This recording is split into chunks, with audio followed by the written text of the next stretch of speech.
अब बात करते हैं कलश स्थापना विधि की। आज सबसे पहले ईशान के घर के ईशान कोण यानी उत्तर पूर्व दिशा के हिस्से की अच्छे से साफ सफाई करके वहां जल छिड़क कर उसे साफ करके मिट्टी या बालू बिछानी चाहिए। फिर उस पर साफ मिट्टी या बालू पर जौ की परत बिछानी चाहिए। उसके ऊपर पुनः साफ मिट्टी या बालू की परत बिछानी चाहिए और उसका जलावशोषण करना चाहिए। जलावशोषण का मतलब है उस मिट्टी की परत के ऊपर जल छिड़कना चाहिए सफाई से धीरे धीरे। अब उसके ऊपर मिट्टी या धातु के कलश की स्थापना करनी चाहिए। कलश को अच्छे से साफ शुद्ध जल से भरना चाहिए और उस कलश में एक सिक्का डालना चाहिए। अगर संभव हो तो कलश के जल में पवित्र नदियों का जल भी जरूर मिलाना चाहिए। इसके बाद कलश के मुख पर अपना दाहिना हाथ रखकर गंगे च यमुने चैव गोदावरी सरस्वती नर्मदे सिंधु कावेरी जले अस्मिन् सन्निधिम कुरु। हे वरुण देव, इन सारी नदियों के जल को इस कलश में ले आओ। ये मंत्र पढ़िए।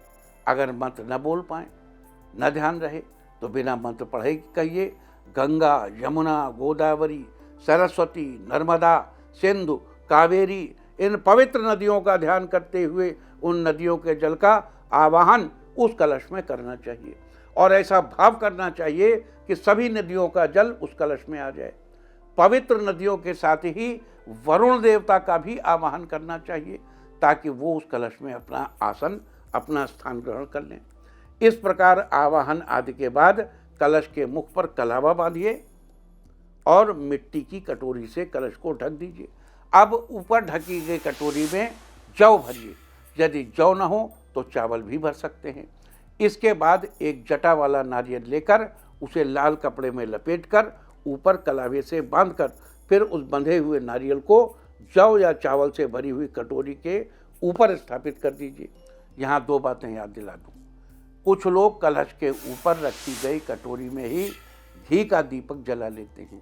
ऐसा करना उचित नहीं है। कलश का स्थान पूजा के उत्तर पूर्व कोने में होता है, पानी इधर होगा, जबकि दीपक यानी अग्नि दक्षिण पूर्व कोने में होती है। लिहाजा कलश के ऊपर दीपक जलाना उचित नहीं है। दूसरी बात यह है कि कुछ लोग कलश के ऊपर रखी कटोरी में चावल भरकर उसके ऊपर शंख भी स्थापित करते हैं।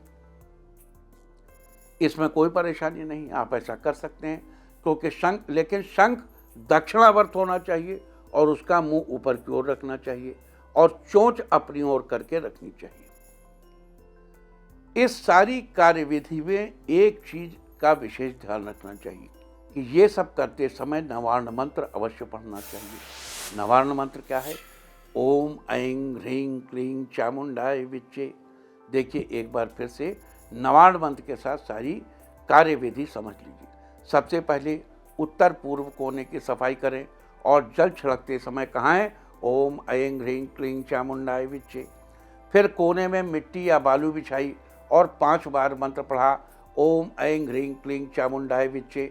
उसके ऊपर जौ बिछाया और मंत्र पढ़ा ओम ऐं ह्रीं क्लीं चामुंडाय विच्चे। उसके ऊपर फिर बालू या मिट्टी बिछाई और मंत्र पढ़ा ओम ऐं ह्रीं क्लीं चामुंडाय विच्चे। उसके ऊपर कलश रखा और फिर मंत्र पढ़ा ओम ऐं ह्रीं क्लीं चामुंडाय विच्चे।